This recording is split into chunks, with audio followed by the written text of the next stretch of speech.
My name is Olivia Bennett. I'm 28 years old, and last year I thought I had finally landed my dream job.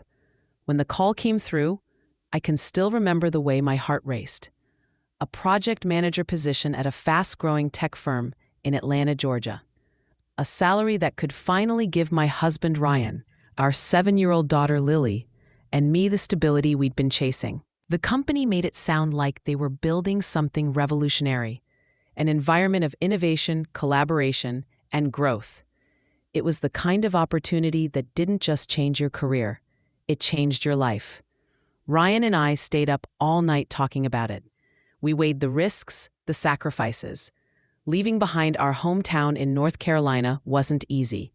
Lily had friends there, Ryan had family, and we'd only just started to feel settled. But we both agreed we couldn't turn this down. We wanted to believe in the promise of something bigger. So within a month, we packed our lives into boxes. We said tearful goodbyes to friends and family. We drove down I-85 toward Atlanta with our car stuffed to the roof, Lily asleep in the back seat, clutching her stuffed rabbit, and me staring out the window, wondering if I was strong enough for what was coming. When we arrived, the city felt alive. Bright lights, skyscrapers, a rhythm that pulsed through every street. Atlanta wasn't just a city.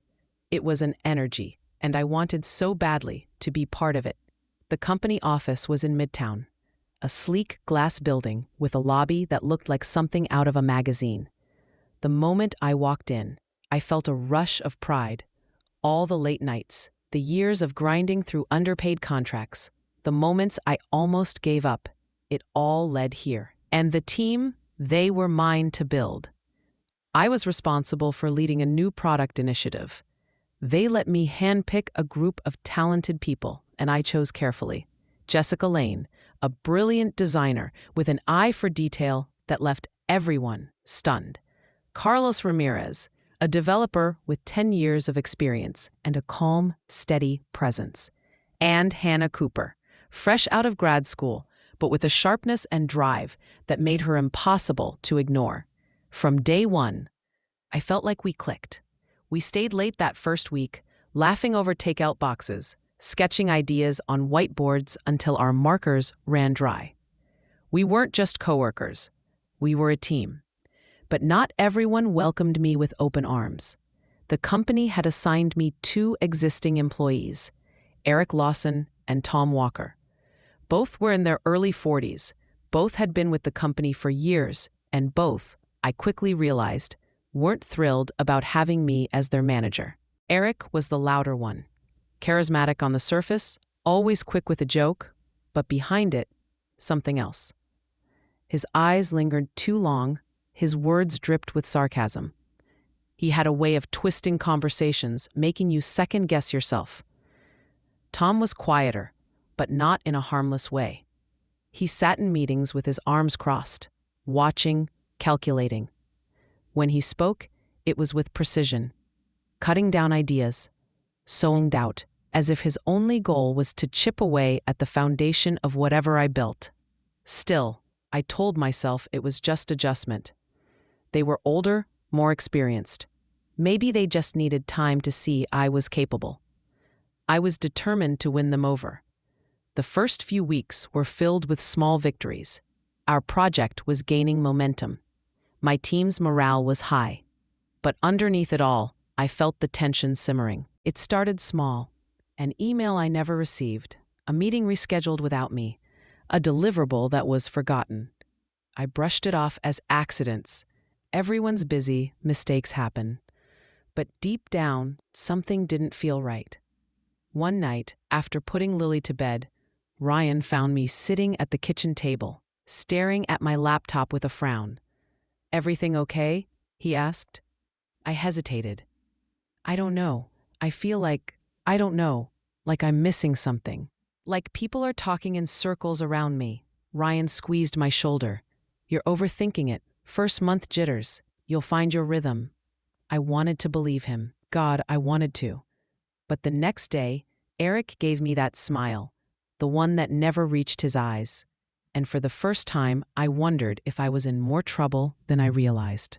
That Friday, Jessica pulled me aside after a team meeting. Liv, she whispered, glancing around to make sure no one else was listening. Did you know Eric's been talking to upper management? About you? My stomach dropped. What do you mean? He keeps saying you're disorganized, that you don't have enough experience, that you're not a good fit for the culture here. I blinked at her, stunned. What? That's insane. I've been here a month. Jessica gave me a look filled with pity. I know, but he's planting seeds. That night, lying in bed, I stared at the ceiling long after Ryan fell asleep. My thoughts wouldn't stop racing. If Eric was undermining me already, what else was he capable of? The worst part was, I could almost admire how smooth he was. In meetings, he'd crack a joke, play the charming veteran, while quietly steering conversations away from me. When something went wrong, somehow it was always my fault. And Tom, silent, watchful Tom, backed him up with little nods, well-timed outs, subtle undermining. I started to feel it in my chest, tight, anxious, the sense that I was being outnumbered, outplayed. Still, I pushed forward. My team believed in me. Jessica, Carlos, Hannah, they trusted me. And I refused to let Eric and Tom shake that. But I'll never forget the moment I realized this wasn't just normal office politics. It was something darker. It was a Wednesday afternoon. I was in the middle of a presentation, walking the leadership team through our progress. Everything was going smoothly until Eric interrupted me, his voice sharp and mocking. Olivia, do you even understand the metrics you're presenting? Because it doesn't sound like you do. The room went silent. My heart stopped. I tried to steady my voice. Excuse me? Eric leaned back in his chair, smirking. I'm just saying, maybe we'd all feel more confident if someone with more experience explained this. No offense.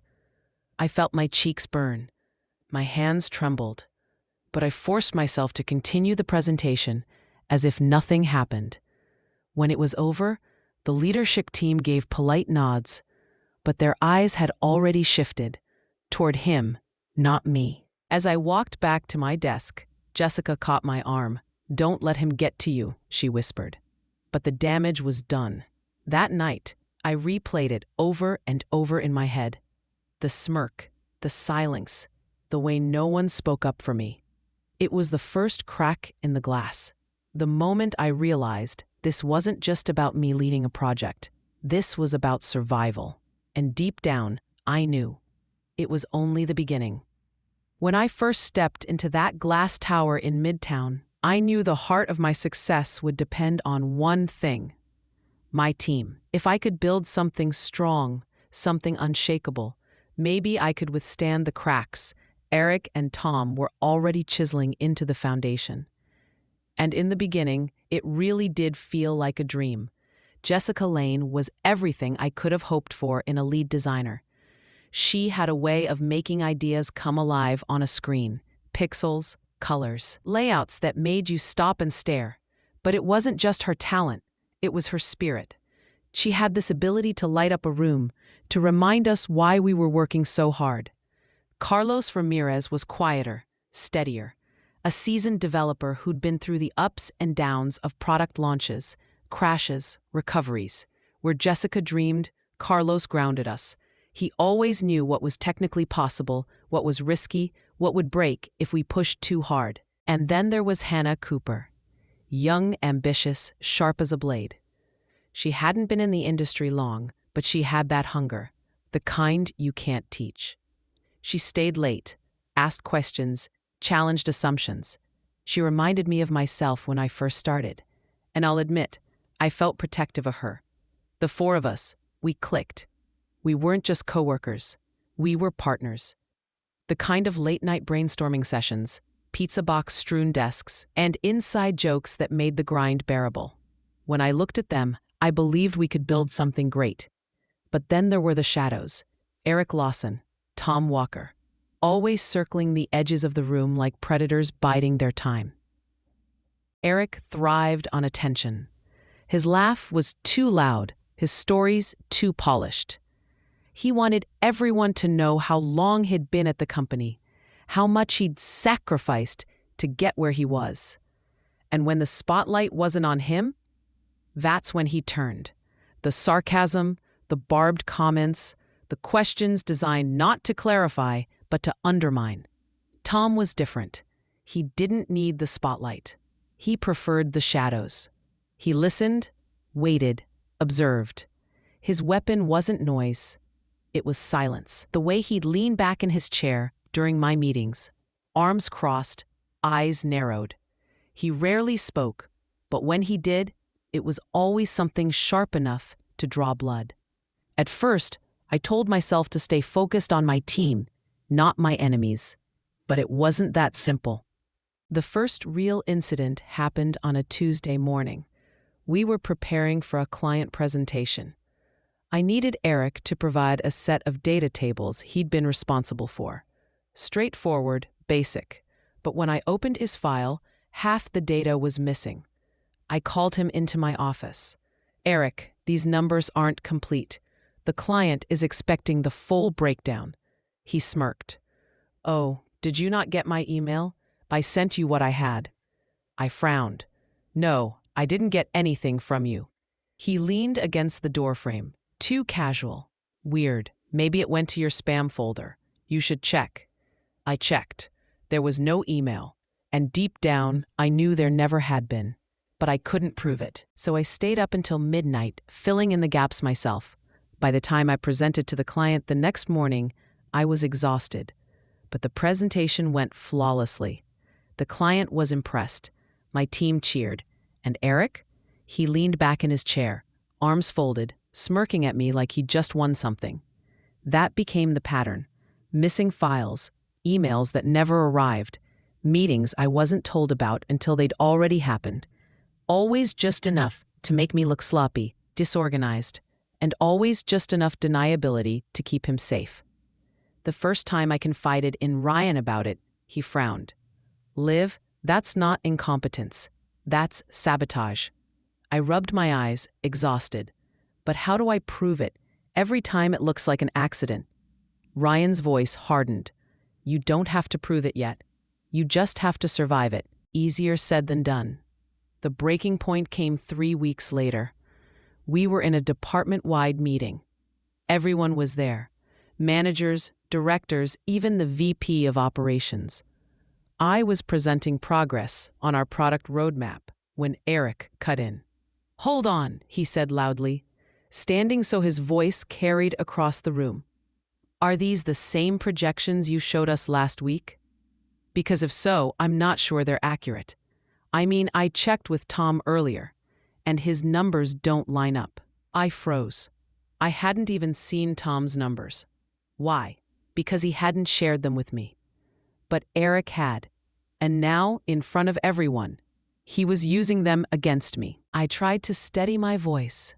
"These are the official projections based on the data sets I was given." Eric smiled thinly. "Sure, but if the data's incomplete, then the projections are incomplete.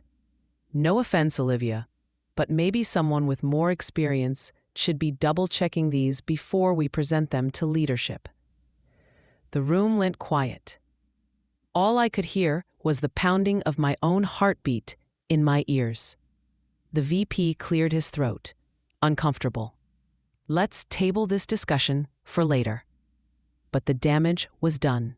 That night, I sat in my car in the parking garage, staring at the concrete wall, unable to move. My hands gripped the steering wheel until my knuckles turned white. He was playing a game, a calculated, cruel game, and worse, he was winning. When I finally walked through the door at home, Ryan took one look at me and pulled me into his arms. "I can't do this," I whispered into his chest. "He's trying to destroy me." Ryan's voice was low, steady. "Then you fight back. You're smarter than him. Liv, don't let him see you break." I wanted to believe him. I wanted to believe I could outplay Eric at his own game. But deep down, I couldn't shake the feeling that this wasn't just the beginning of a fight. It was the beginning of a war. And wars have casualties. There's a moment in every storm where you feel the first crack of thunder and you just know the downpour is coming. For me, that moment came on a Wednesday afternoon in Conference Room B. It was supposed to be a simple project sync, the kind of meeting that barely lasts 30 minutes. My team was there: Jessica, Carlos, Hannah. A few other stakeholders had joined too. Everyone had laptops open, notes scattered, coffee cups half empty. It was routine, safe, or so I thought. I had just finished going over our updated timeline when Eric leaned back in his chair and cleared his throat loudly, the kind of sound that demanded attention. "Olivia," he said, drawing out my name. "Can we be real for a second?" The room shifted. People looked up from their screens. I forced a professional smile. "Of course, Eric. What's on your mind?" He leaned forward now, elbows on the table, eyes gleaming like a predator who'd found its prey. "Because honestly, I don't think this whole plan of yours is realistic. We've been going in circles, deadlines are slipping, and frankly," his voice rose, sharper now, "it feels like we don't even have a real leader." The air in the room dropped 10 degrees. I blinked, stunned. My throat went dry, but I steadied my voice. "Excuse me?" Eric smirked. "Look, no offense, but half the time you don't know what you're asking for. You're throwing around tasks like confetti without thinking about whether they make sense. I mean, it's chaos. People are frustrated. I'm frustrated. Maybe this role requires someone with more experience." The words hit like daggers, and he wasn't saying them privately. He was saying them in front of my entire team, in front of the people I had spent weeks building trust with. I glanced around the room. Jessica's mouth was slightly open, eyes darting between us. Carlos shifted uncomfortably in his seat, jaw tight.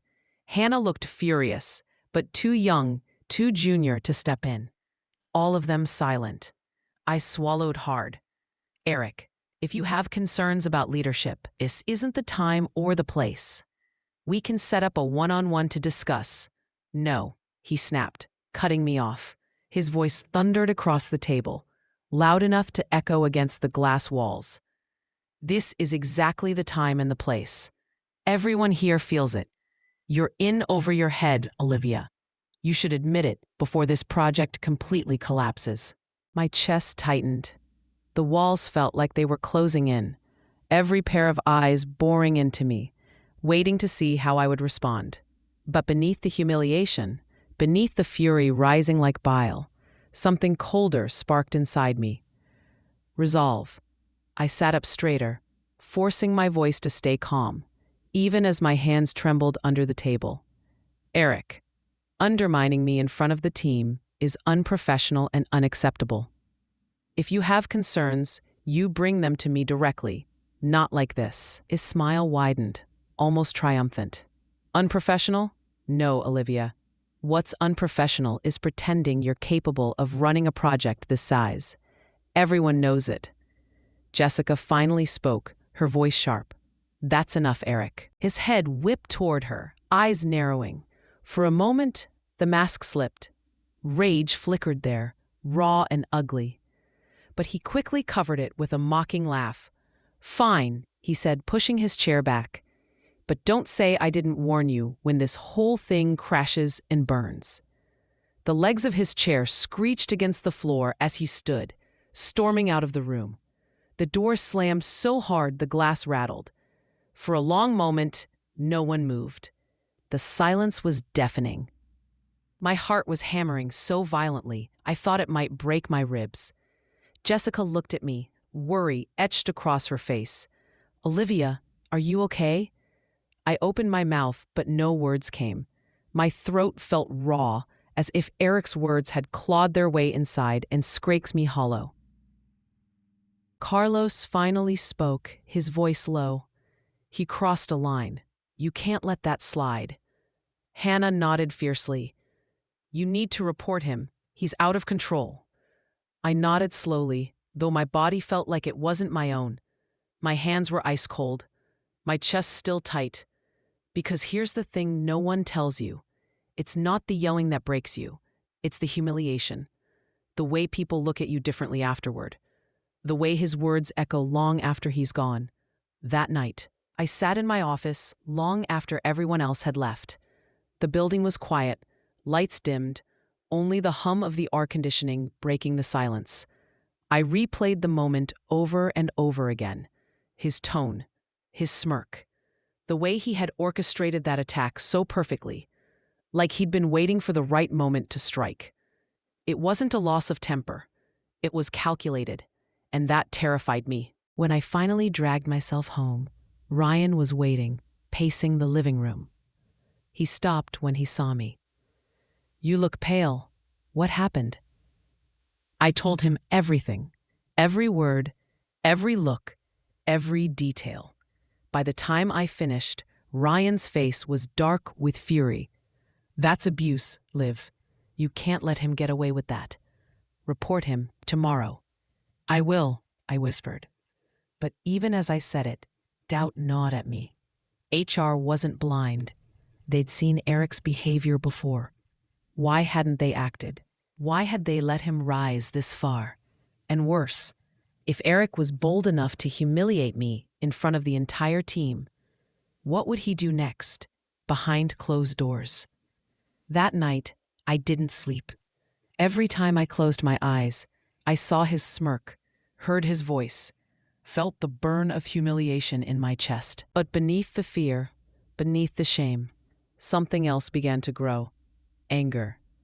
Because if Eric thought he could destroy me with one outburst, he had no idea who he was really dealing with. This wasn't over. Not by a long shot.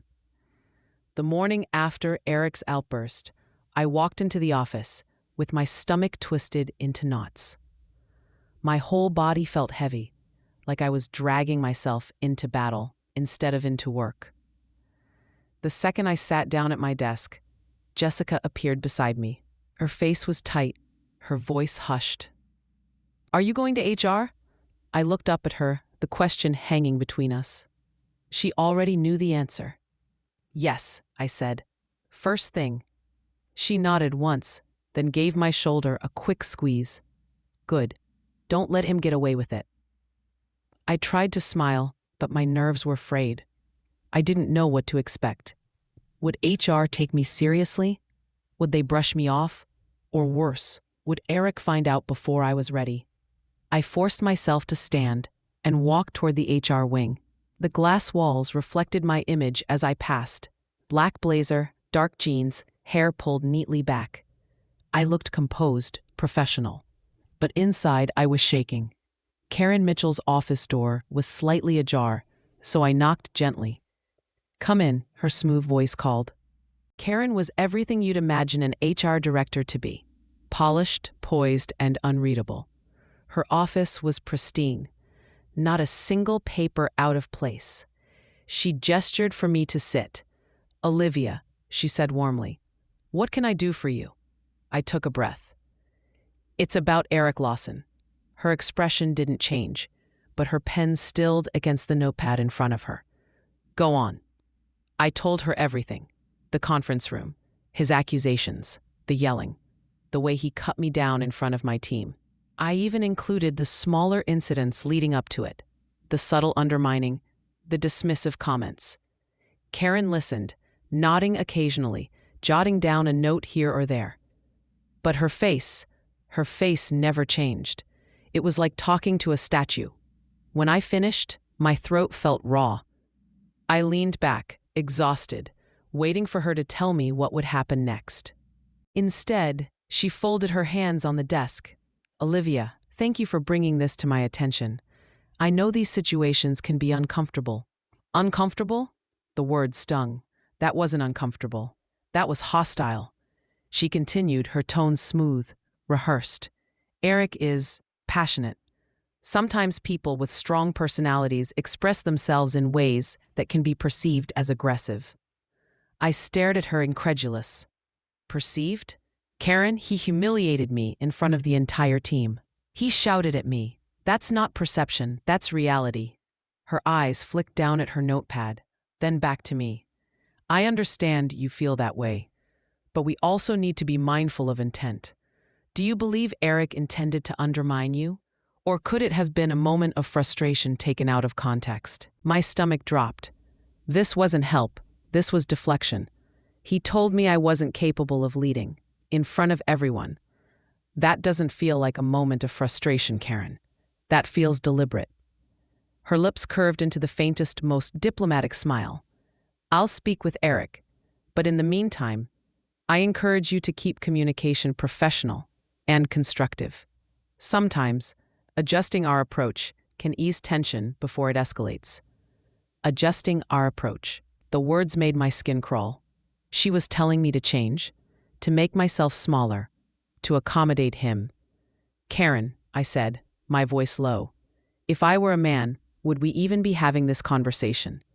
Her smile didn't falter, but her eyes hardened. Olivia, I assure you, gender has nothing to do with this.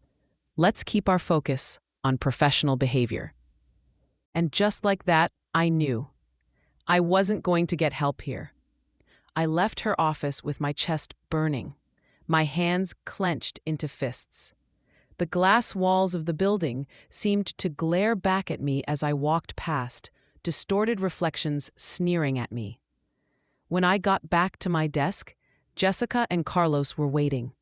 Hannah hovered nearby, pretending to type but clearly listening. Well? Jessica asked.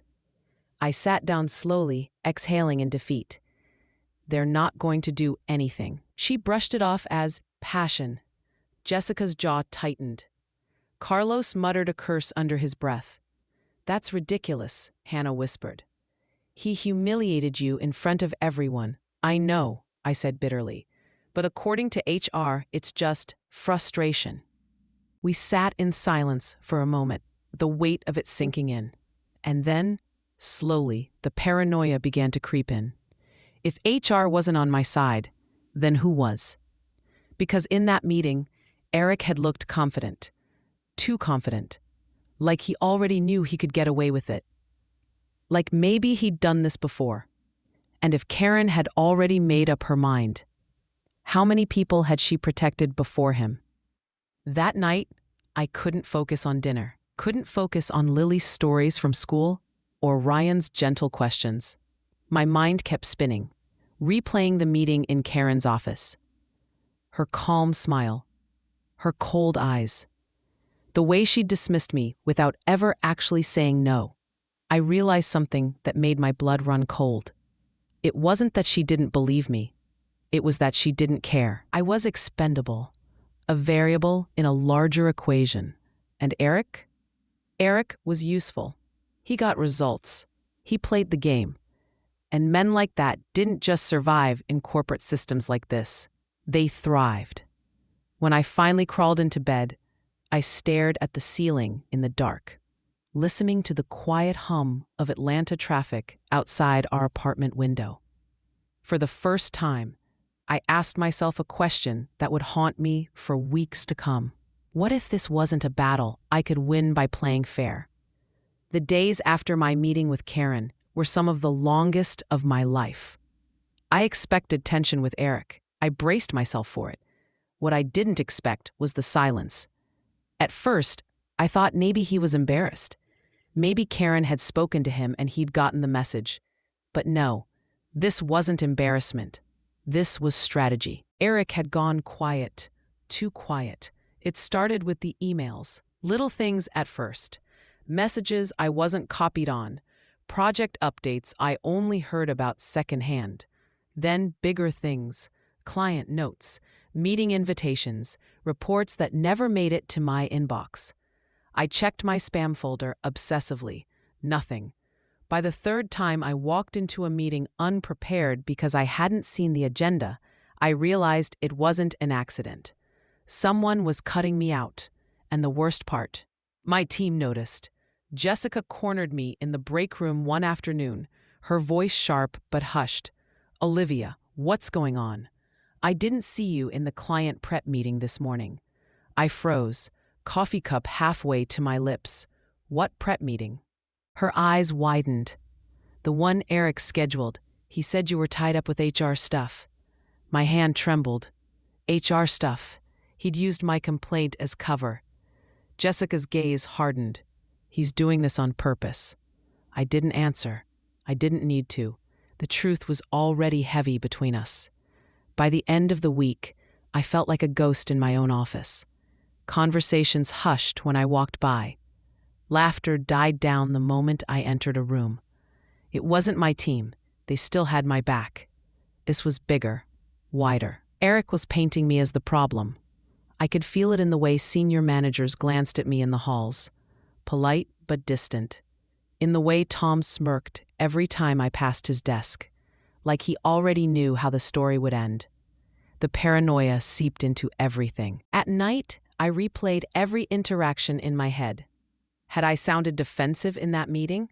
Did Karen notice the crack in my voice when she asked about the quarterly report? Was Jessica pulling away from me, or was that just my imagination? Ryan tried to calm me down. He'd rub my back and say, "Liv, you're overthinking it. People can't just erase you like that." But they could, and they were. The breaking point came on a Tuesday morning. I walked into the conference room for a client strategy session, my strategy session, and found Eric at the head of the table. He was mid-sentence, gesturing at a slide deck I hadn't even seen before. My heart dropped as I realized the entire presentation was my work, my framework, my notes, my approach. And there he was, presenting it as if it was his. The room was full, directors, clients, even Karen from HR. I froze in the doorway, every pair of eyes turning toward me. Eric didn't even blink. He smiled, wide and smooth. "And here's Olivia," he said warmly, like we were best friends. "She helped me put this together." Helped him? The words hit me like a slap. I forced a tight smile and took a seat, but my hands shook the whole time.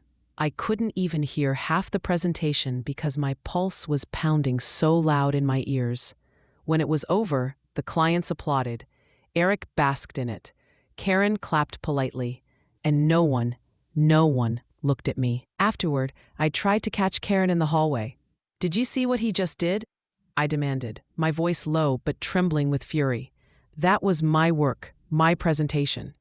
She tilted her head, her smile cool and infuriating. It looked like a team effort to me. A team effort. The words echoed in my head all afternoon, sour and sharp. By the time I made it home that night, I felt hollow. Ryan tried to talk me through it, but I couldn't even speak.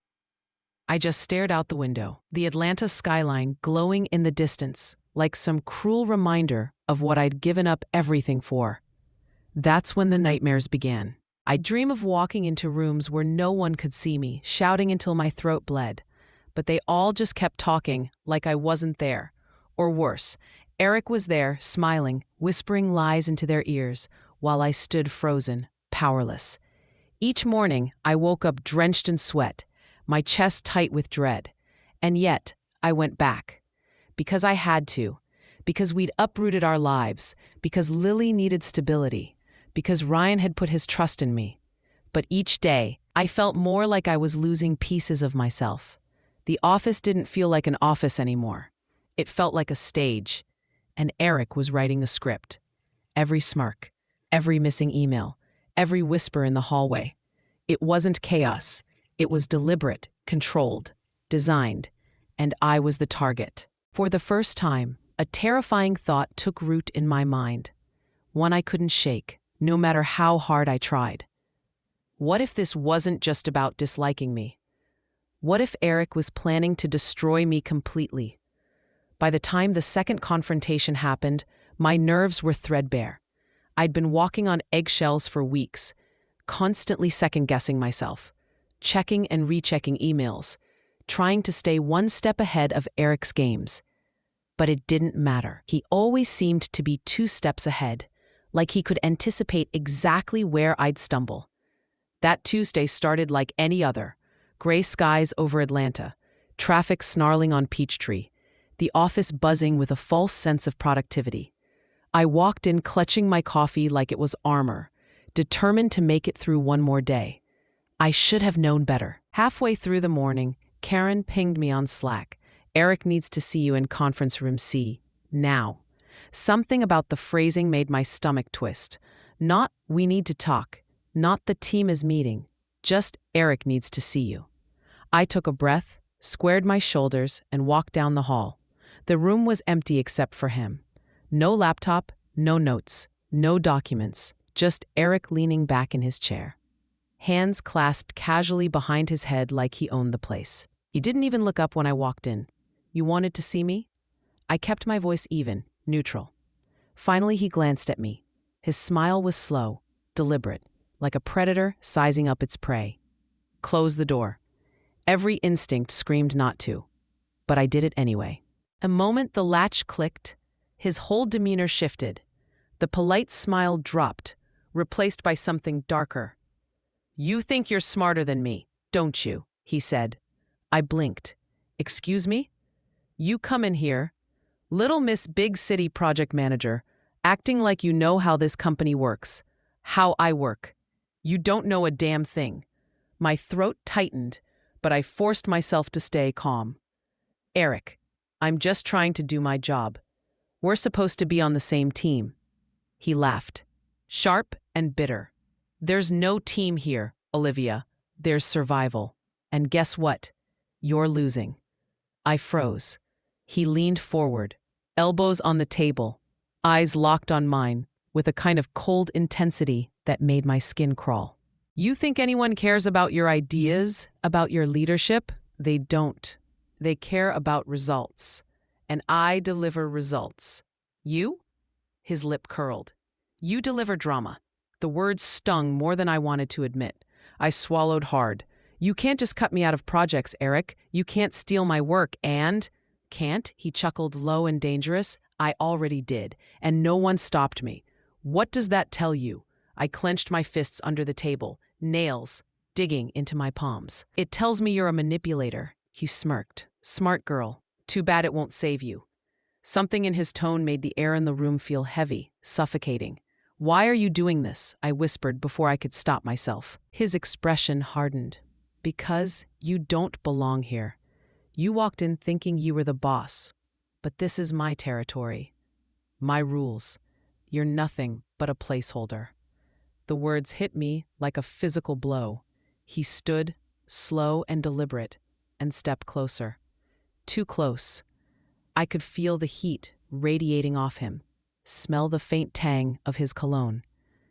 Do yourself a favor, Olivia. Quit, before I make sure you never work in this industry again. My heart hammered in my chest, but I refused to back down.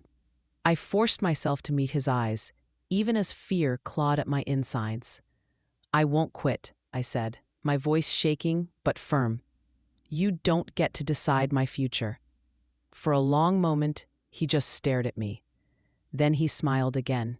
Slow, smug, terrifying.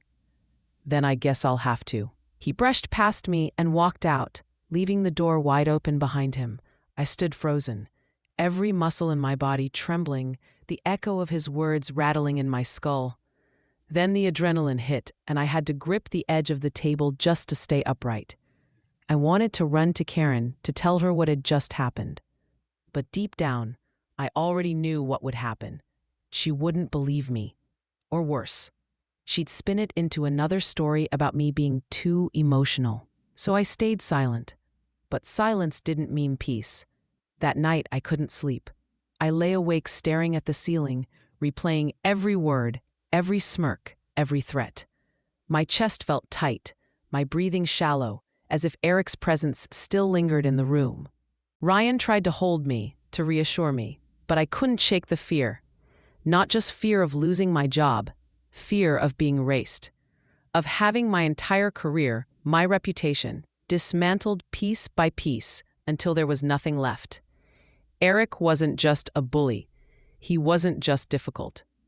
He was dangerous. And for the first time, I realized I wasn't just fighting for my job anymore. I was fighting for myself. The morning after Eric's outburst, I felt like a ghost moving through the office. I kept my head down, kept my voice quiet, and forced myself to answer emails as though nothing had happened. On the surface, I was professional. Inside, I was unraveling. Every time I passed him in the hallway, my skin prickled. Every time my phone buzzed with a new message, I half expected it to be another dagger from Karen or one of the higher-ups. My chest stayed tight, like my body was permanently bracing for impact. But then something shifted. It was late in the afternoon when Jessica appeared at my office door, closing it behind her, like she was hiding from the rest of the world. "Olivia," she whispered, sliding into the chair across from me. "What the hell happened yesterday?" I hesitated. "What do you mean?" Her eyes narrowed. "Don't do that. I saw you walk out of conference room C. You looked wrecked, like you'd seen a ghost. And Eric? He came out right after you, smiling like the cat who ate the canary." I pressed my lips together, debating whether to say anything. But the concern in her eyes broke something in me. "He cornered me," I admitted quietly. "He told me to quit, said he'd make sure I never worked in this industry again if I didn't." Jessica's face hardened. "That bastard." I blinked. I wasn't expecting anger. I was expecting disbelief or pity or maybe even fear. But not this. "You believe me?" I asked. "Of course I do," she said. "Olivia, I've seen the way he looks at you in meetings. The way he undermines you. You're not imagining this." For the first time in weeks, I felt a flicker of relief.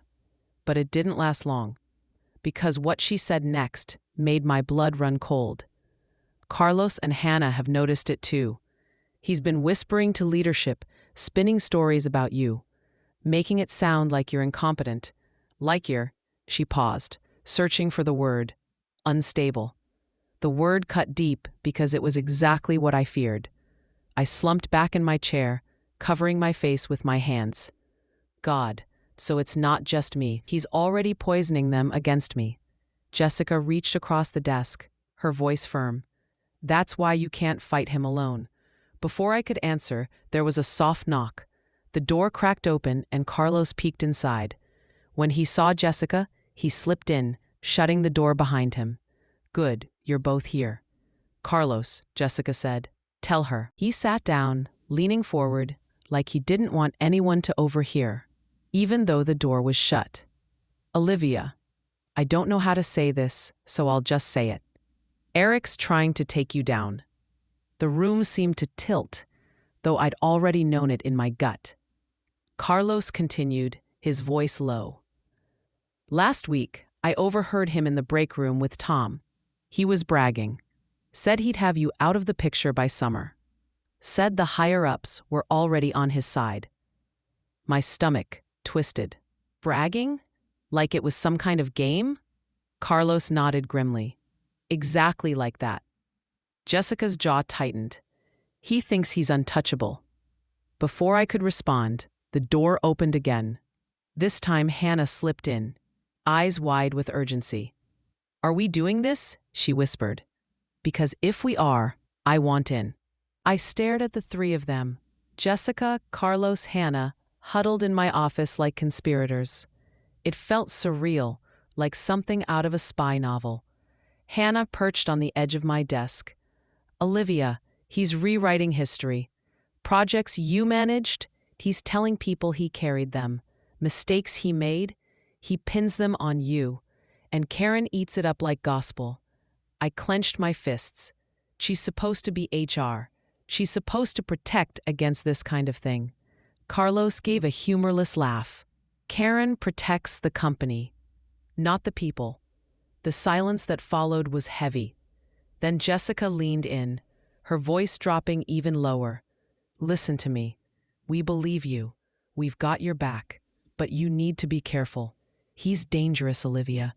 If you push too hard, he'll push harder." I swallowed, my throat dry. "So what do I do? Just let him destroy me?" "No," Jessica said firmly. "You play smart. You gather proof. You make it impossible for him to spin his lies. And if it comes to it, you fight him where he can't twist the narrative. Her words sent a shiver down my spine. For the first time since this nightmare began, I felt a tiny ember of hope. Not because the problem was solved, but because I wasn't standing in the dark alone anymore. Still, as I looked at their faces, a new fear began to take shape. If Eric realized they were helping me, he wouldn't just come after me, he'd come after them too. And knowing what kind of man he was, I didn't doubt for a second that he'd do it without hesitation. That night, when I got home, I told Ryan everything. The confrontation, the threats, the secret meeting in my office. He listened quietly, his expression grave. When I finished, he took my hand. "You can't let him break you, Liv," he said softly. "But you also can't play by his rules. You need your own plan." I nodded, though my stomach churned with uncertainty. Because deep down, I knew Ryan was right. Eric had already declared war. And if I wanted to survive, I had to be willing to fight back. But how do you fight a man who thrives in the shadows? That question haunted me as I lay awake, staring into the darkness, the faint sound of Atlanta traffic drifting through the window. Eric thought he was in control, but he had no idea that I wasn't as alone as he believed. And maybe, just maybe, that was the advantage I needed. When I walked into the office that Monday morning, I felt oddly steady, almost calm. For once, I wasn't alone. Jessica, Carlos, and Hannah believed me. They'd seen the same cracks, the same manipulation. Eric might have been strong, but he wasn't untouchable. That tiny ember of hope kept me upright as I marched down the hall toward human resources. Karen Mitchell's office smelled faintly of lemon polish and stale coffee. She was typing when I knocked, her long red nails clicking against the keyboard. Without looking up, she said, "Come in." I sat down, smoothing the fabric of my blazer to keep my hands busy. "Karen, I need to talk to you about Eric Lawson." Her eyes finally lifted from the screen. Cool, polite, almost rehearsed. "Yes, Olivia. I've been meaning to discuss that situation with you." Something in her tone put me on edge, but I pressed forward. "He's been hostile toward me since day one. Last week, he verbally attacked me in private. He told me I should quit and that he'd ruin my career if I didn't. I can't work under those conditions." Karen nodded slowly, expression unreadable. Then she leaned back in her chair and folded her arms. "Olivia," she said, "I'm going to be very honest with you. We've heard a very different version of events." My stomach dropped. "What do you mean?" "Eric and Tom both came to me last week. They've raised some serious concerns about your leadership style." The words sliced through me like ice water. "My leadership style?" Karen tilted her head as though I were a child missing something obvious. "They say you've been controlling, micromanaging projects, dismissing their expertise, creating a hostile environment for them." I actually laughed, not out of humor, but disbelief. "You can't be serious." "I am." Her tone sharpened. "They're seasoned professionals, Olivia. They've been in this industry for decades, and frankly, some of the other team members have echoed their frustrations." The breath caught in my throat. "That's not true." "Jessica, Carlos, and Hannah." Karen held up a hand. "I can't disclose who gave feedback, but you should know that your name has come up multiple times." I gripped the arms of the chair, forcing myself to stay calm. "Karen, Eric has been undermining me since the day I started. He's trying to push me out. He told me he would." Her expression didn't change. "Do you have proof of that?" The silence between us was suffocating. "No," I admitted. "Then it's your word against his." Something shifted in that moment. The illusion cracked. I had come here expecting fairness. But what I saw in Karen's eyes wasn't neutrality. It was allegiance. She wasn't here to protect me. She was here to protect the company. And Eric had already gotten to her first. I forced my voice to steady. "So what are you saying, Karen? That I'm the problem?"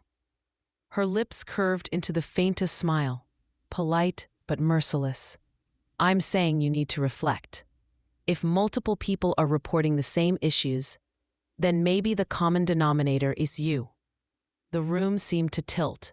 My pulse roared in my ears.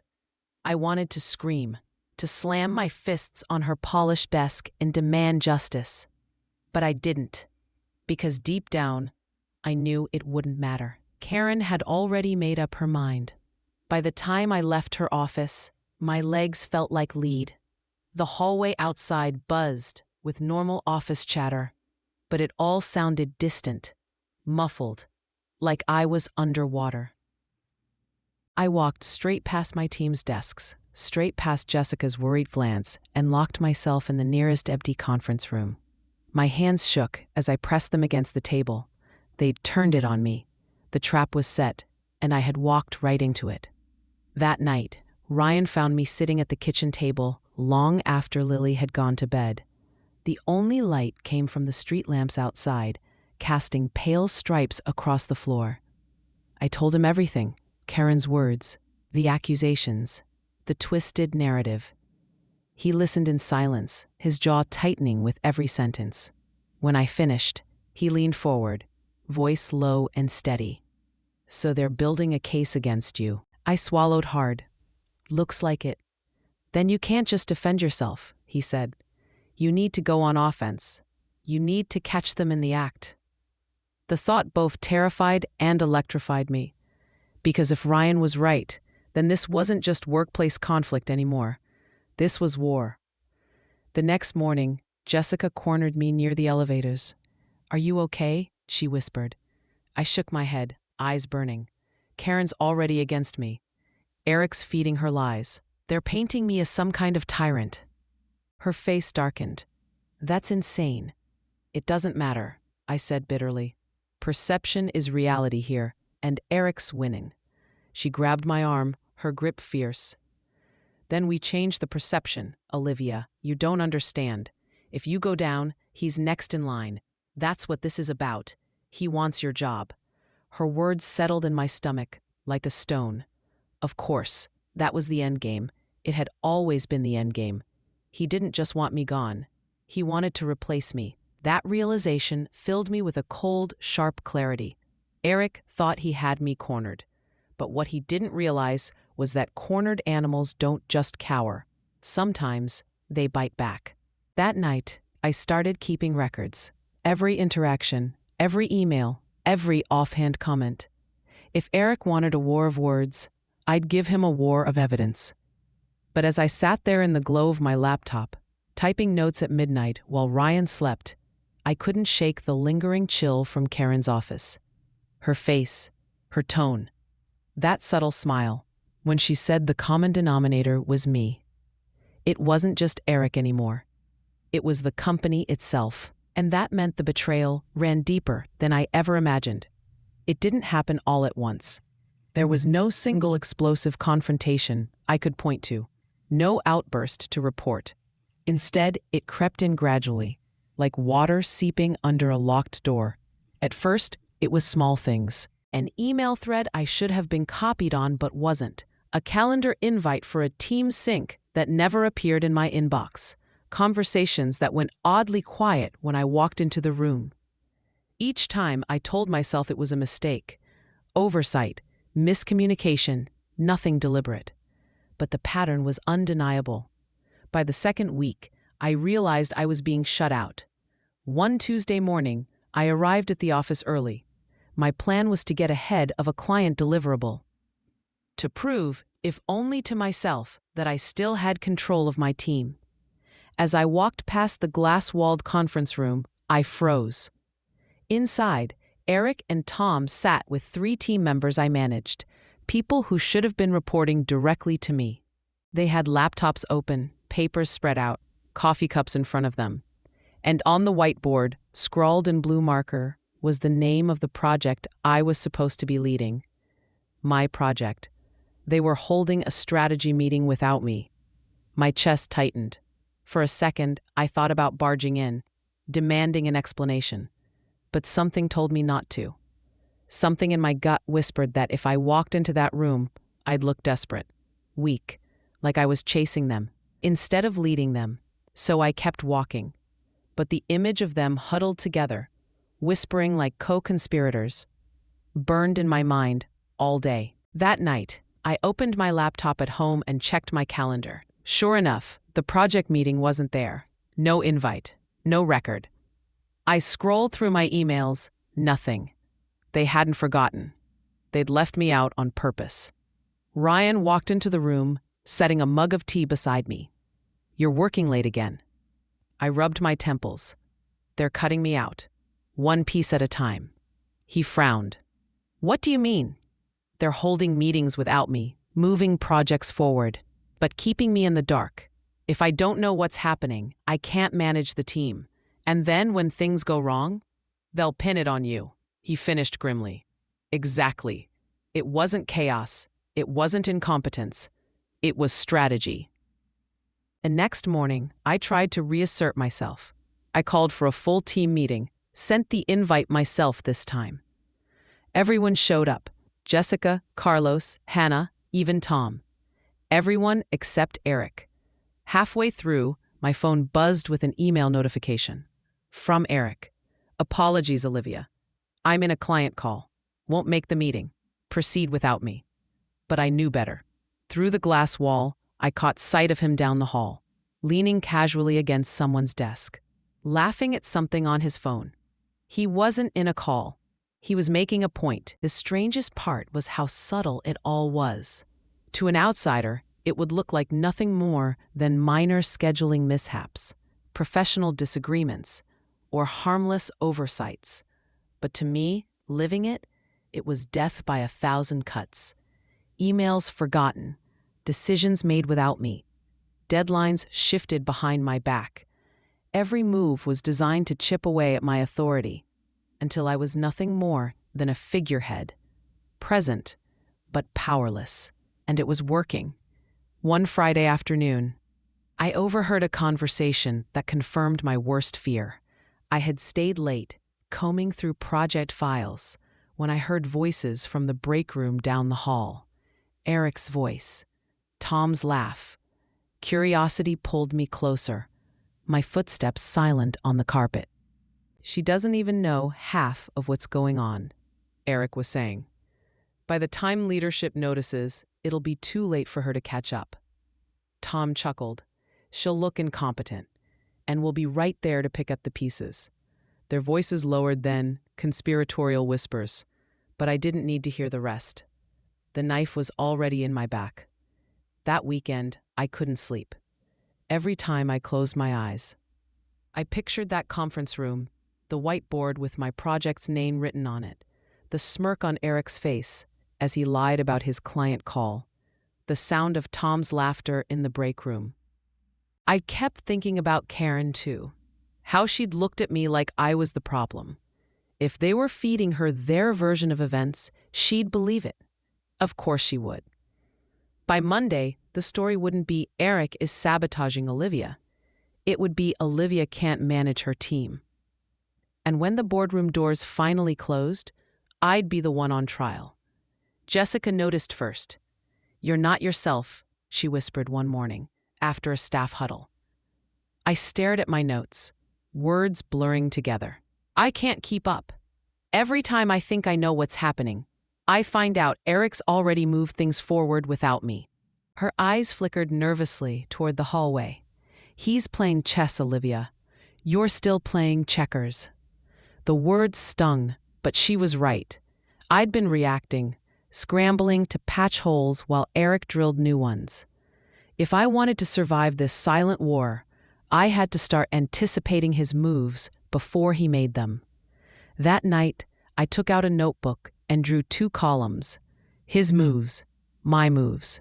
Under his side, I listed everything he'd done. Cut me out of meetings, withheld emails, undermined me in front of HR. Then, under my side, I started planning counters. If he excluded me from emails, I'd create a central communication hub my whole team had access to. If he scheduled secret meetings, I'd start scheduling open ones and make them impossible to ignore. If he tried to spin a false narrative to leadership, I'd document every step of my process in writing, building a record no one could erase. It wasn't much, but it was something. For the first time in weeks, I felt a flicker of control. But even as I wrote, a darker thought gnawed at the edges of my mind. What if none of it mattered? What if the war wasn't just between me and Eric anymore? What if the company itself had already chosen a side, and it wasn't mine? The silence in the house deepened, pressing against me like a weight. Because if that was true, then I wasn't just fighting for my job.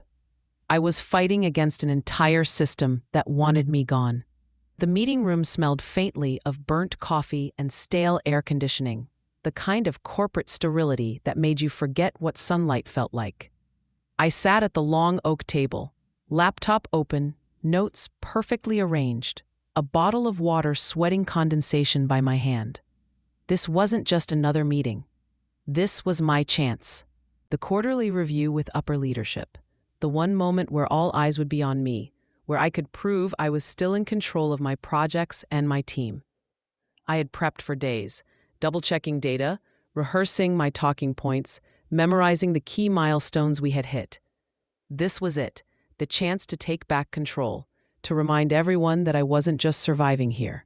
I was leading, or at least that's what I told myself, because deep down, I knew Eric had something planned. He always did. Karen sat at the head of the table, flipping through her notes. To her left, the director of operations scrolled through his phone. Around the table, managers and analysts tapped pens, whispered to each other, waited for the show to begin. When Karen finally looked up, her eyes flicked toward me. "Olivia, why don't you start us off?" My heart thudded, but I smiled, professional and confident. Of course. I stood, clicking the remote to pull up my slides on the screen. Charts, timelines, percentages, all lined up in clean, professional order. As you can see, I began, our Midtown redevelopment project has hit every milestone ahead of schedule. The client deliverables for Phase 1 were completed 2 weeks early and were projected to come in under budget by at least. The door opened with a click. Eric walked in, late. Of course. He carried himself casually, almost lazily, a cup of coffee in one hand and his tie slightly loosened, as if the entire room had been waiting just for him. "Sorry," he said, sliding into the chair across from me. Client call ran long. A lie. I knew it. He knew it, but no one else questioned it. "Please continue," Karen said, waving me on. I forced my voice steady, clicking to the next slide. As I was saying, we've maintained ahead of schedule progress. These results are due to the team's collaboration and Eric cleared his throat, loudly. I faltered, just for a second, but it was enough. "Sorry," he said again, with a mock apologetic smile. "I just wasn't aware we were ahead of schedule. In fact, from what I've seen, a few key deliverables are still incomplete. Isn't that right, Tom?" All heads turned. Tom, seated near the back, nodded solemnly. "That's true. We're still waiting on vendor approvals, and some of the specs haven't been finalized. I wouldn't say we're ahead." A flicker of confusion spread across the table. Karen's eyes narrowed. "Olivia?" My pulse hammered. I knew the deliverables they were talking about. They had been approved. I had the documentation. But if I said that, I'd look defensive. If I didn't, I'd look incompetent. "Those specs were finalized last week," I said, trying to keep my voice calm. "I have the signed documents from the vendor in my inbox. If anyone would like to see them." Eric chuckled under his breath. "I mean, if you have them?" The smirk, the insinuation. My skin burned. "I do have them," I snapped. "Would you like me to forward them to the entire group right now?" The room went still.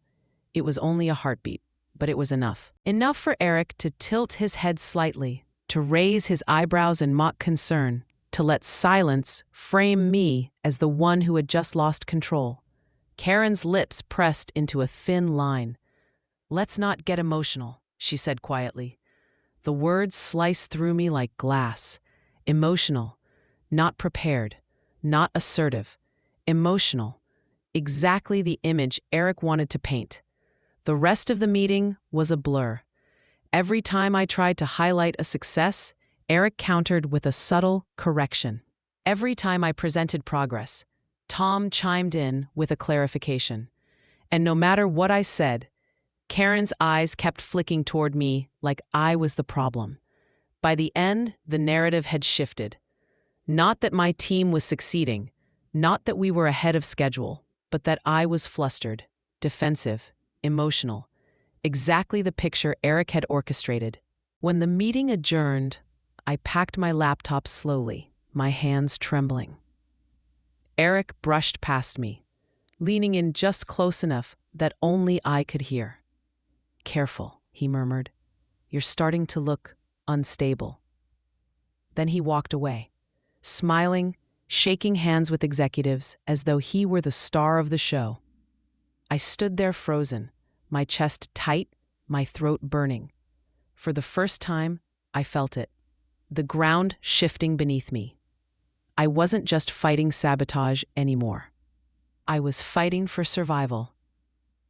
That night, I didn't even pretend to sleep. I lay awake staring at the ceiling, every word from that meeting replaying in my mind. Karen's tone, Eric's smirk, Tom's nods of agreement. They were rewriting the story in real time, and I was the villain. The incompetent manager, the emotional woman, the one who couldn't hold her team together. And the worst part? No one outside that room would ever know the truth. By Monday morning, the whispers would begin. Olivia's losing it. She can't handle the pressure. Maybe Eric should take over. And once those whispers started, there would be no stopping them. Ryan found me at the kitchen table, hands buried in my hair, my notebook open but empty. "You're scaring me," he said softly. I looked up at him, eyes burning. "They're going to take everything. My job, my credibility, my reputation, everything I worked for." He sat down beside me. "Then you have to fight back." "I am fighting back," I whispered, "and I'm losing."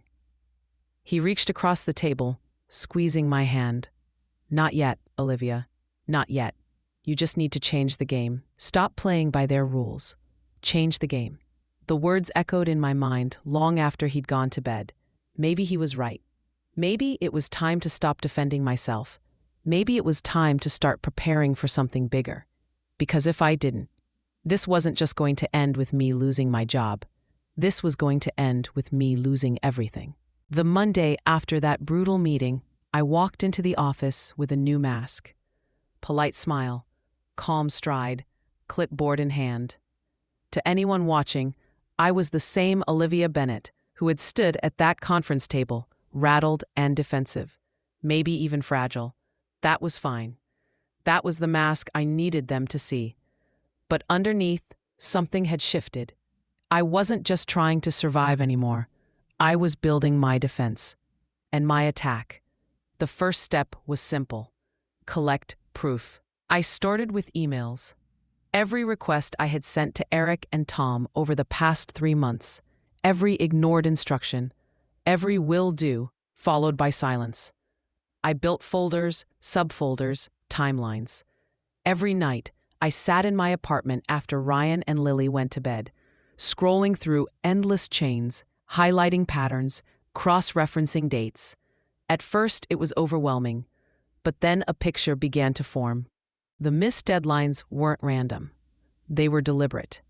Requests that should have taken an hour dragged into weeks.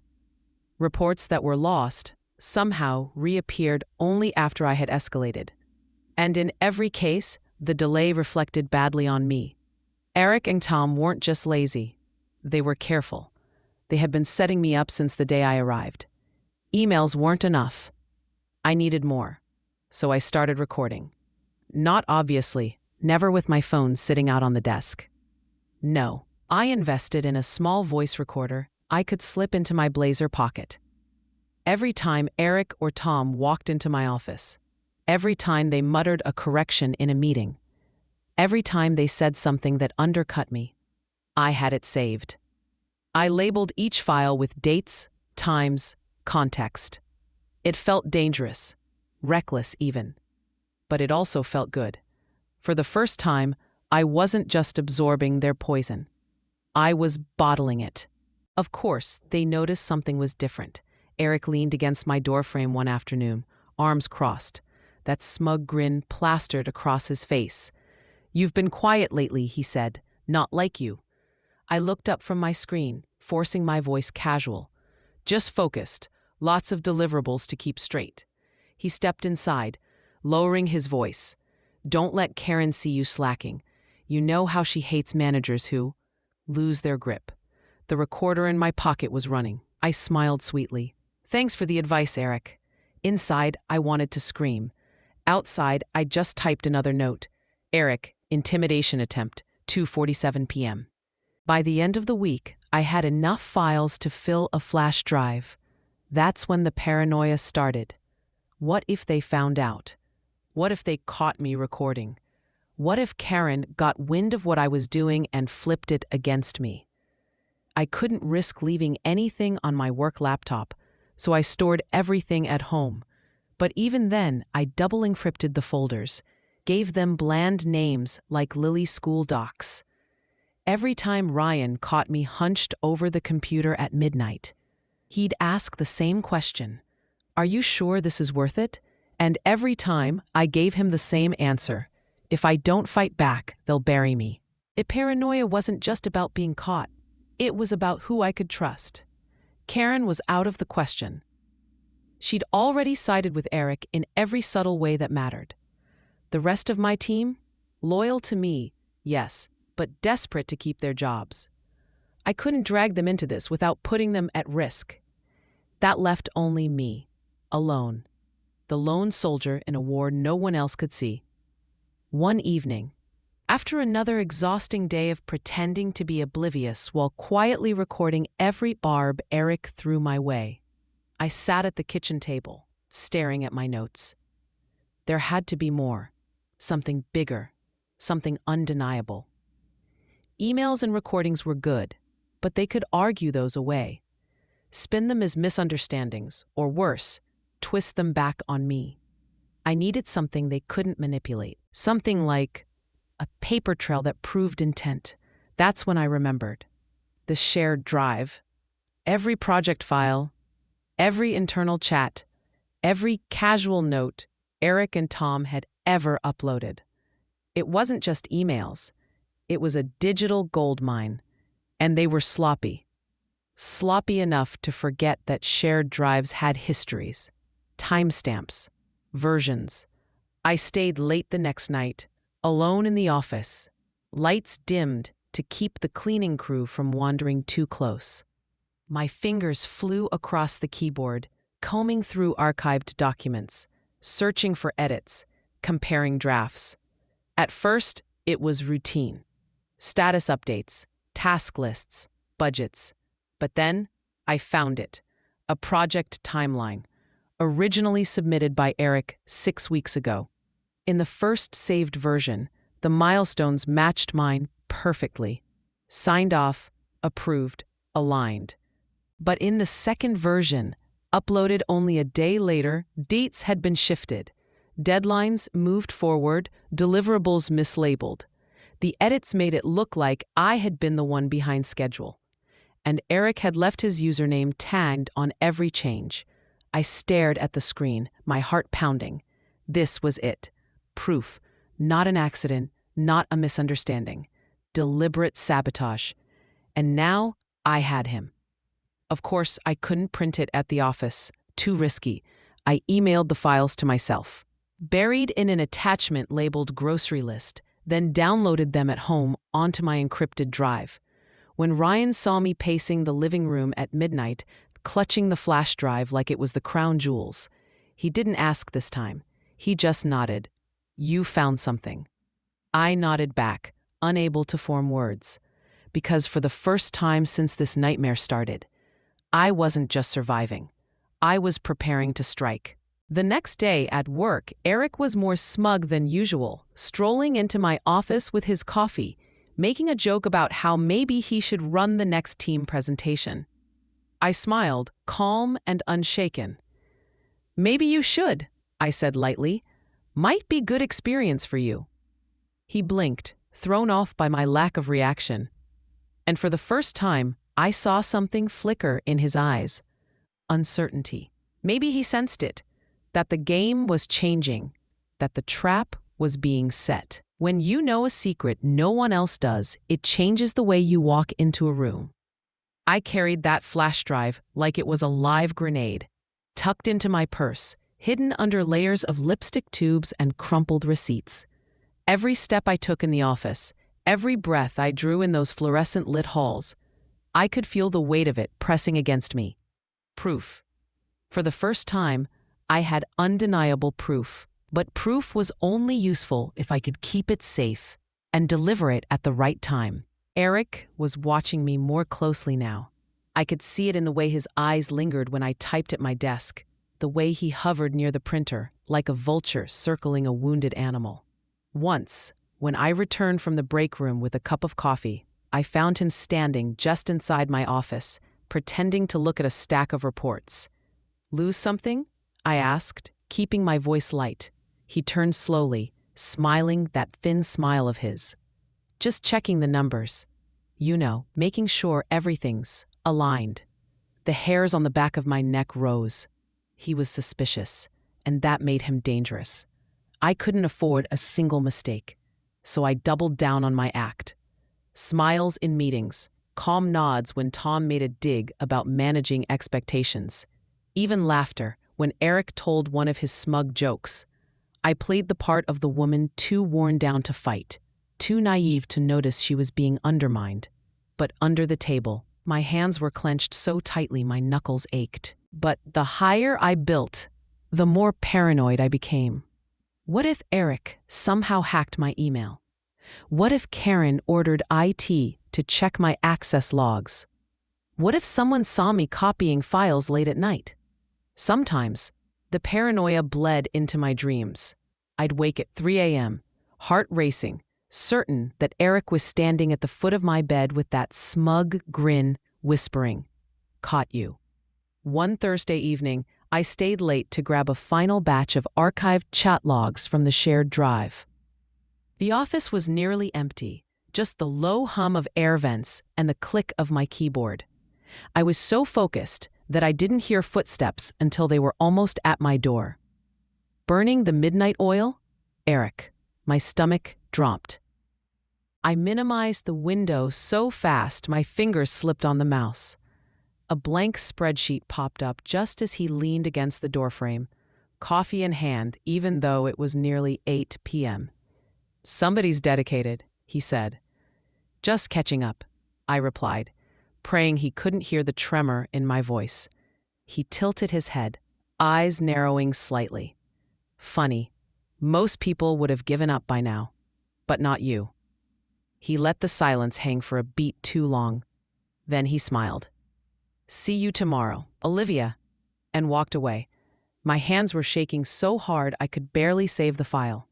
That night, I moved every scrap of evidence to a cloud account under a fake name. If Eric somehow got into my apartment, if he somehow searched my laptop, he would find nothing. But I could feel the walls closing in. The tension seeped into my home life. Ryan noticed before I said anything. "You're jumpy," he said one night, setting down his beer. "Even Lily asked why you're so quiet lately." I rubbed my temples, exhaustion pressing down like lead. "I can't let them win, Ryan. If I let them get away with this, it won't stop with me. They'll do it to the next woman, and the next." He sighed, reaching across the table to squeeze my hand. "Just promise me you'll know when to stop. I don't want to lose you to this." But stopping wasn't an option, not anymore. By Friday, Eric's suspicion was obvious. He interrupted me twice in the morning, just to ask what I was working on. He sat in on a one-on-one with Tom, even though it wasn't his business. He even lingered in the break room, pretending to scroll his phone while I refilled my coffee. It wasn't subtle. He was circling, testing, waiting for me to slip. So I decided to test him back. In our afternoon meeting, I deliberately left a stack of draft notes sitting on the edge of my desk. Harmless, vague scribbles that looked like half-finished thoughts. Then I excused myself to take a call in the hallway. When I returned 10 minutes later, the stack had shifted, by only an inch, but enough. Eric had checked, and that told me everything I needed to know. He was nervous. Good. That weekend, I finally admitted to myself what I was doing. I wasn't just collecting evidence anymore. I was baiting him. If I could catch him in one undeniable act, one blatant move that proved his sabotage, it would be game over. But setting a trap meant risk. It meant getting close enough to the fire to feel the heat. And I had to wonder, was I prepared to get burned? On Monday morning, I came in early, heart pounding, plan already forming in my head. Eric thought he was hunting me, but really, I was hunting him, and he didn't even know it. By Monday morning, my plan was ready. I had everything I needed: the doctored reports, the contradictory emails, the chat logs that revealed exactly how Eric and Tom had twisted reality. All that was missing was one final piece: the smoking gun, the undeniable proof that Eric had crossed a line he couldn't wiggle out of.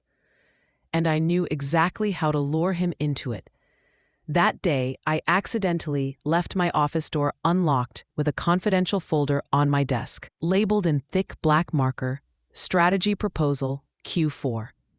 Of course, it wasn't a real proposal. It was bait, carefully drafted nonsense that suggested major restructuring ideas, things that could easily be twisted against me if taken out of context. I didn't need him to know it was fake. I just needed him to touch it. I stepped out for lunch, heart pounding, my every nerve straining as I walked out of the building. I didn't actually eat. I circled the block, timing myself, giving Eric just enough space to think I was gone long enough to snoop. When I returned, the folder was shifted, just slightly, and when I checked the hidden camera I'd placed on a shelf behind a plant, something small, disguised as a portable charger, I had him. Eric, rifling through my papers. Eric, smirking as he slipped a page into his briefcase. It was the perfect catch. I barely slept that night. I replayed the footage a dozen times, the thrill of vindication buzzing in my chest like an electric current.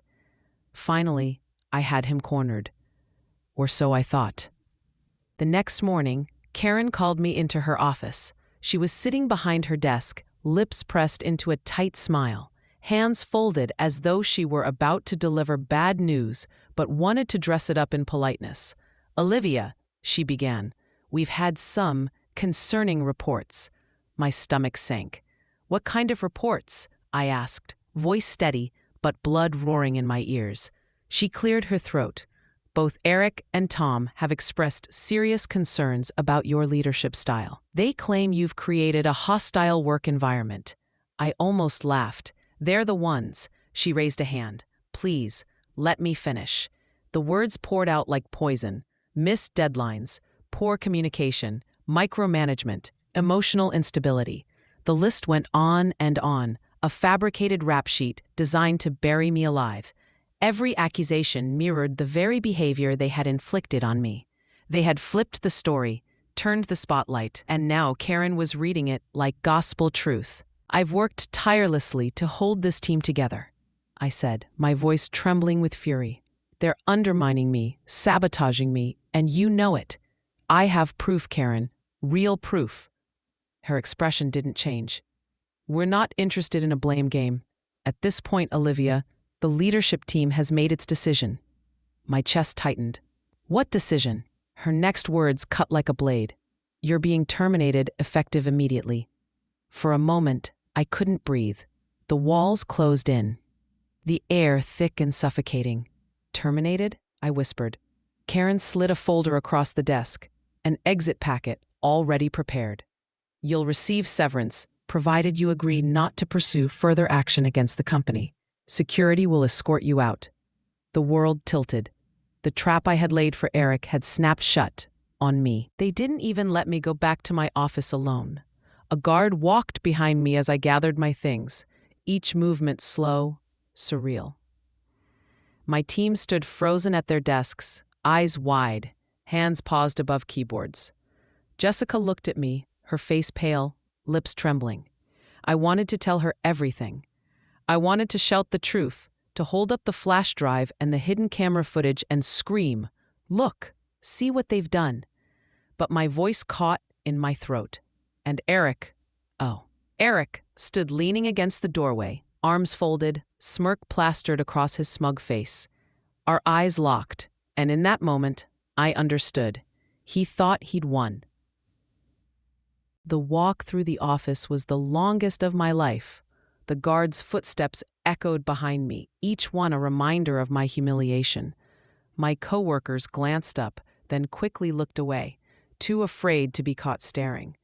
And when I stepped into the elevator, clutching the cardboard box of my belongings, the reality hit me like a knife to the gut. They had stolen everything. My job, my reputation, my dignity, all of it, gone in an instant. That night, I sat at the kitchen table, staring at the flash drive, the weight of it heavier than ever before. I still had the evidence. I still had the recordings, the files, the footage of Eric rifling through my papers. But now I wasn't just fighting to save my career. I was fighting for justice. And maybe, just maybe, for revenge. Ryan placed a hand on my shoulder, his voice steady but fierce. "They think they buried you," he said, "but they don't know what you're holding." I closed my eyes, the fire building in my chest. He was right. This wasn't the end. It was the beginning. The night after I was escorted out of that building, I barely slept. My body felt like it had been hollowed out, my chest tight, my thoughts looping endlessly. The humiliation replayed in my head, the smirk on Eric's face, Karen's cold tone, the stunned silence of my team. I told myself it was over, that they'd taken everything from me. But when the sun rose and I sat at the table, staring at the flash drive clenched in my hand, I realized something important. They hadn't taken everything. Not yet. I still had the truth. And if they wanted to bury me, I was going to make damn sure they got buried right alongside me. That morning, Ryan and I drove to meet with a lawyer. I'd never set foot in a law office before. My stomach churned as we rode the elevator up to the 12th floor, the sterile hum of fluorescent lights filling the hallway. Her name was Rachel Green, an employment attorney with sharp eyes and a sharper reputation. She didn't waste time with small talk. "Tell me everything," she said, sliding a notepad in front of her. I poured it all out. The harassment, the sabotage, the doctored reports, the false accusations. I showed her the hidden camera footage, the emails, the chat logs. My voice shook as I spoke, but I forced myself to keep going, every detail spilling out like poison I'd been holding for months. Rachel listened, tapping her pen against the notepad. When I finished, she leaned back in her chair. "Olivia," she said slowly, "you have a case, a very strong one." The words sent a tremor through me. Relief, anger, vindication. They all hit at once. Finally, someone believed me. But as Rachel laid out the road ahead, my relief quickly curdled into dread. A lawsuit wasn't going to be easy. It wasn't going to be quick. "It'll take months, maybe longer," she said. "They'll try to discredit you. They'll dig through your past, your performance reviews, your emails. They'll paint you as unstable, incompetent, whatever they can use to undermine you." My mouth went dry. "So it'll be me against their entire machine." Rachel nodded.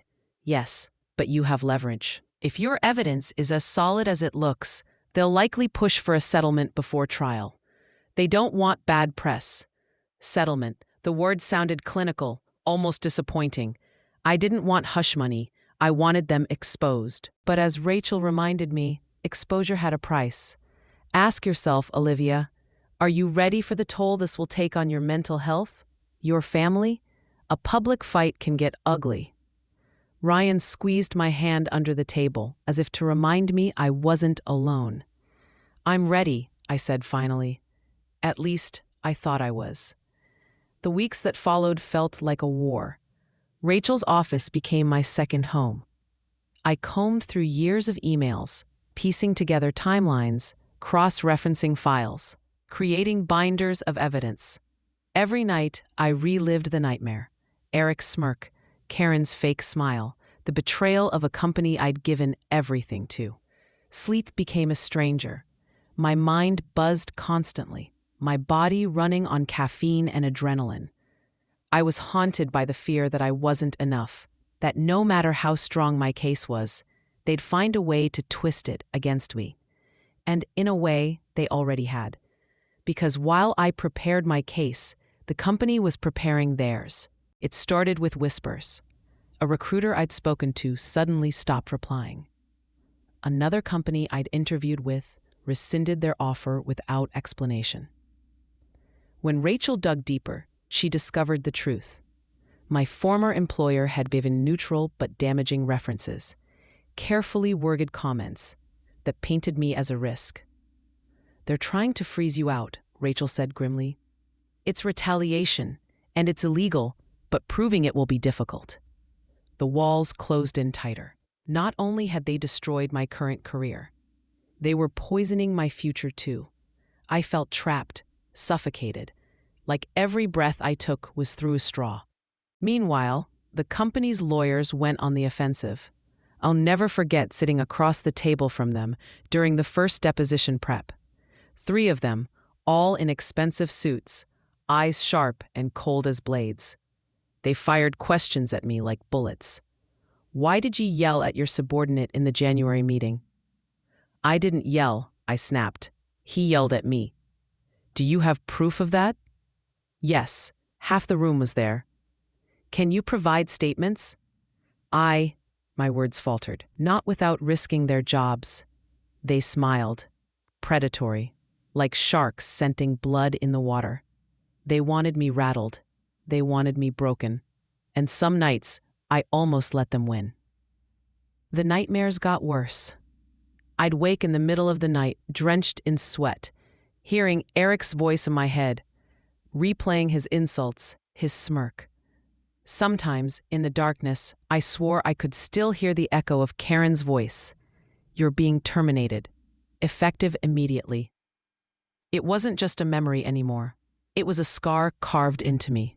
Ryan held me through the worst nights, whispering that I was stronger than them, that we'd get through this. But even he couldn't silence the storm inside me. And yet, every time I felt like giving up, I remembered something Rachel said.